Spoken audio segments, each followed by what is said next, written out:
ጤና ይስጥልኝ ሰላምታችን በያላችሁበት ይድረስ እያልን በዕለቱ የተሰሙ ዋና ጉዳዮችን ወደ እናንተ ይዘን ቀርበናል። ቻናላችንን ላይክ፣ ሼር እና ሰብስክራይብ ታደርጉ ዘንድ እየጋበዝን የዕለቱን ዜናዎች አበይት ነጥቦችን በማስቀደም አሁን እንጀምራለን። ጀነራል ታደሰ ወረደ ወደ 4 ኪሎ የተጠሩበት ምክንያት ታወቀ። ጀነራሉ አዲስ አበባ ከመጓዛቸው አስቀድሞ የፌደራሉ መንግስት በወልቃይት አስቸኳይ እርምጃ እንዲወስድ አስጠንቅቋል። ጠቅላይ ሚኒስትር አብይ ወልቃይት ላይ እርምጃ ካልወሰዱ ከባድ አደጋ እንደሚፈጠርም አሳስበዋል። በዝርዝር ታዳምጡታላችሁ።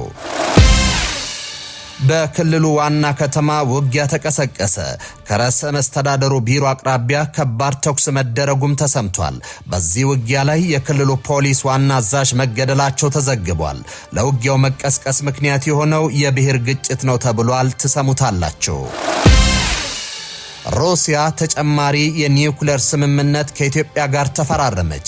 ቭላድሚር ፑቲን አዲስ አበባን የኒውክሌር ባለቤት ለማድረግ እየተንቀሳቀሱ ነው። ጠቅላይ ሚኒስትር አብይ የህዳሴ ግድቡ በተመረቀበት ዕለት ኢትዮጵያ በቀጣይ ኒውክሌር እንደምትታጠቅ ይፋ ማድረጋቸው የሚታወስ ሲሆን ዛሬ ደግሞ የኒውክሌር ሚስጥራዊነትን ለመጠበቅ የሚረዳ ወታደራዊ ስምምነት ተፈራርመዋል። በዘገባችን አካተነዋል።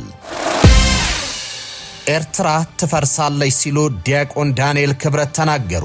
ኢትዮጵያ የባህር በሩን በእጇ ያስገባች ቀን የኤርትራ ሀገርነት ያከትምለታል ብለዋል።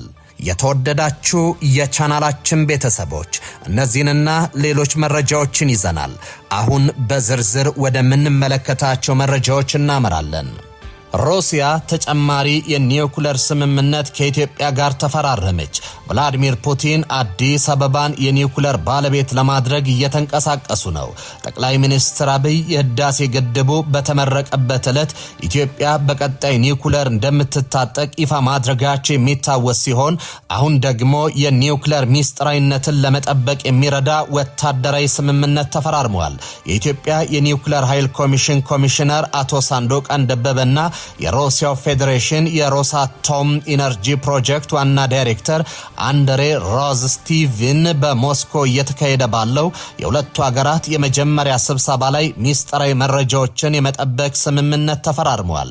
የኒውክሌር ቴክኖሎጂ ካለው ዓለም አቀፍ ውድድር አንጻር ይህ ሚስጥራዊ መረጃዎችን የመጠበቅ ስምምነት የተፈረመው ሁለቱ ሀገራት የኢትዮጵያን የመጀመሪያ የኒውክሌር ኃይል ማመንጫ ጣቢያ ግንባታና ልማት ለማፋጠን ቀደም ብለው የተገቡትን ስምምነቶች ተግባራዊ ለማድረግ ካላቸው ቁርጠኝነት አካል ነው ተብሏል።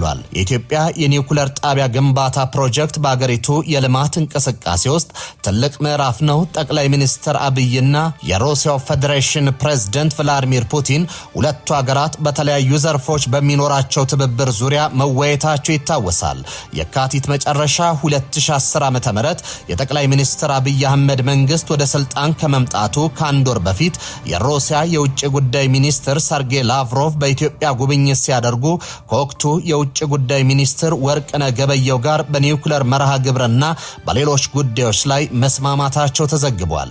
በ2011 ዓ.ም የአገር ውስጥ መገናኛ ብዙሃን የኢኖቬሽን እና ቴክኖሎጂ ሚኒስቴር ባለስልጣናትን ዋቢ አድርገው ኢትዮጵያ በሁለት ምዕራፍ የተከፈለ የኒውክሌር ኃይል ማዕከልና ማብለያ ጣቢያ ልትገነባ መሆኑን ዘግቧል።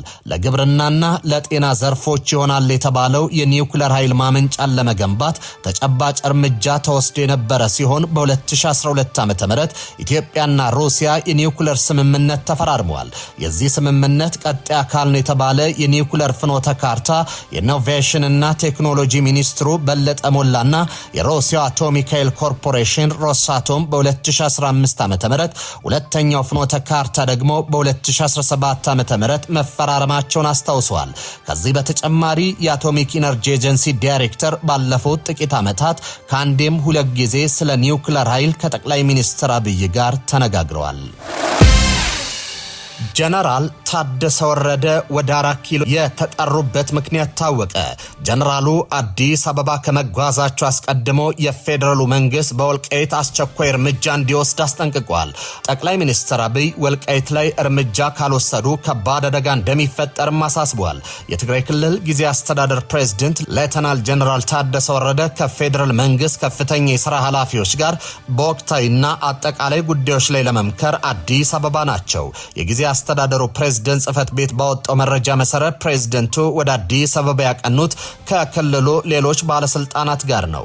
ጀነራል ታደሰና ቡድናቸው በአዲስ አበባ ቆይታቸው ከፌደራል መንግስት አካላት ጋር በጋራ በሚሰሩባቸው አጠቃላይ ጉዳዮች ላይ ውይይት እንደሚደረግም ተጠቁሟል። ምንም እንኳ የውይይቱ ዝርዝር አጀንዳ በይፋ ባይገለጽም የፕሪቶሪያው የሰላም ስምምነት አፈጻጸም ሂደት፣ የተፈናቃዮች መልሶ ማቋቋም፣ የዲሞቢላይዜሽን ዲዲአር ሂደት፣ የክልሉ የበጀትና የመልሶ ግንባታ ጉዳዮች እንዲሁም በሁለቱ አካላት መካከል ያሉ ወቅታዊ የፖለቲካ ግንኙነቶች የውይይቱ ዋና ትኩረት ሊሆኑ እንደሚችሉ ይገመታል።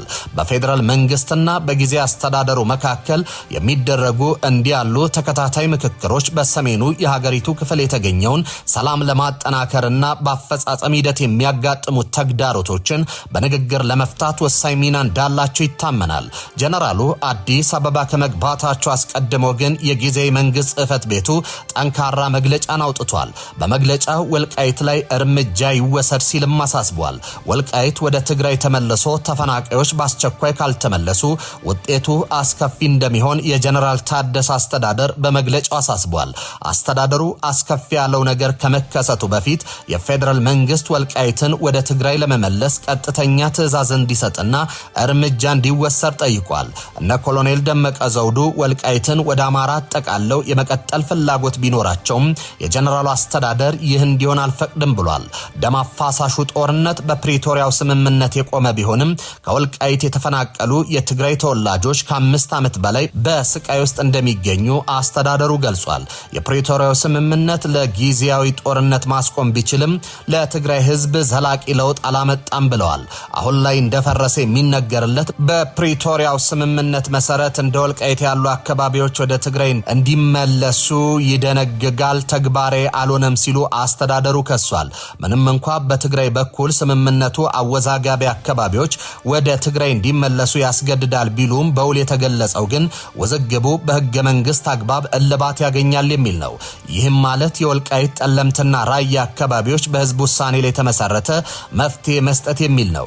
ይሁን እንጂ በትግራይ ኃይሎች እንደ ራያና ጠለምት ያሉ አካባቢዎች በከፊል ተቆጣጥረው ውጥረት የበዛበት ወልቃይትንም ወደ ትግራይ ለማስመለስ እየተንቀሳቀሱ ነው። የጀነራል ታደሰ ወረደ አስተዳደርም ወልቃይትን ወደ ትግራይ ማስመለስ ቅድሚያ ሰጥቶ የሚታገልበት ጉዳይ መሆኑን አስታውቋል። ወደ ትግራይ እንዳይመለስና ተፈናቃዮቻቸውም ወደ ቤታቸው እንዳይገቡ የሴራ ፖለቲካ እየተካሄደ መሆኑን አስተዳደሩ ጠቁሟል። የጀነራል ታደሰ አስተዳደር ይፈጸማል ካለው ሴራ መካከል የፌደራል መንግስት የአማራ ኃይሎችን ከወልቃይት የማስወጣት ፍላጎት ማጣት እንዳለበት ተናግረዋል። የፌደራል መንግስት የወልቃይትን ጉዳይ ፖለቲካዊ ውሳኔ የሚሰጥበት ለማድረግና ከፕሪቶሪያው ስምምነት ማዕቀፍ የማውጣት ፍላጎት መኖሩን አስተዳደሩ ጠቁሟል። ጊዜያዊ አስተዳደሩ የፌደራል መንግስት ወልቃይትን ወደ ትግራይ ለማስመለስ ፍላጎት የለውም ያለው የአማራ ኃይሎችን የማስወጣት ኃላፊነቱን አልተወጣም በሚል ነው። ጊዜያዊ አስተዳደሩ ሌላው ወልቃይት ወደ ትግራይ እንዳይመለስ እንቅፋት ሆኗል ያለው ጉዳይ የትግራይ ፖለቲካ ኃይሎች አንድነት ማጣት ነው። የጀነራል ታደሰ አስተዳደር እንቅፋት ሆኖብኛል ያለው ክፍፍልን ለመቅረፍ የትግራይ ፖለቲካ ኃይሎች የግዛት አንድነትን በማረጋገጥ ረገድ በአንድነት እንዲሰለፉ ጥሪ አቅርቧል። የጀነራል ታደሰ አስተዳደር ወልቃይትን ወደ ትግራይ ለማስመለስ የመጠበቅ ትዕግስቱ ሊሟጠጥ ጫፍ መድረሱንም ጠቁሟል። ምንም አይነት ኃይል ወልቃይትን ተቆጣጥሮ ሊቀጥል አይችልም ያለው አስተዳደሩ የመጨረሻ አሸናፊ የትግራይ ህዝብ ነው ብሏል።